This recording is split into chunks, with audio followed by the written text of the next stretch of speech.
Happy birthday, Pepe! O happy birthday, Dr. Jose Rizal! June 19 na naman at kaarawan ni Dr. Jose Rizal. At sa panahon ngayon na ang impluwensya ay hindi nasusukat sa dami ng mga libro at mga nobelang naisulat, kundi sa dami ng followers at subscribers. Sa tingin nyo kaya, kung nabubuhay si Dr. Jose Rizal ngayon, ano kaya ang content niya?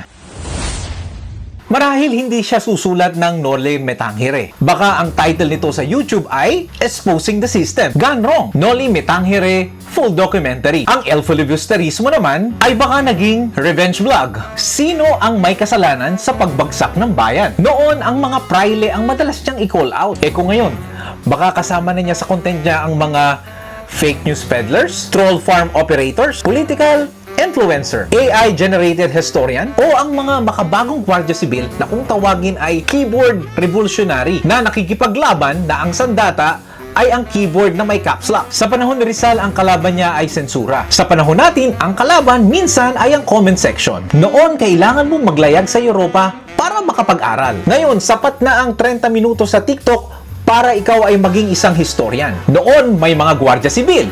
Ngayon, may screenshot. Noon, may mga espiya. Ngayon, may algorithm. At baka si Rizal ngayon ang unang magreklamo na bakit mas maraming views ang conspiracy theory kesa ang katotohanan sa kasaysayan. Kung buhay siya ngayon, malamang may podcast din siya na ang title ay Ang Walang Filter na Pilibustero. Bawat episode may fact-checking, receipt, at historical concept. Isang bagay na bihira nang makita dahil ang source ng marami ngayon ay trust me, bro. Ngunit baka hindi rin siya magtagal sa monetization dahil gaya noon, hindi komportable ang mga nasa kapangyarihan kapag may mga nagtatanong. At gaya ngayon, hindi lahat ng mga viral ay mahalaga sa buhay natin. Kaya sa birthday ni Rizal, ito ang pinakamahalagang satire. Mahigit isang siglo matapos niyang isulat ang kanser ng lipunan, marami pa rin karakter sa kanyang nobelang Noli Me Tangere at El Filibusterismo ang nag-renew ng contract sa kasalukuyang panahon. Nagpalit lang ng kasuotan. Mula sa sotana, naging designer suit. Mula sa karwahe, naging SUV. Mula sa plaza,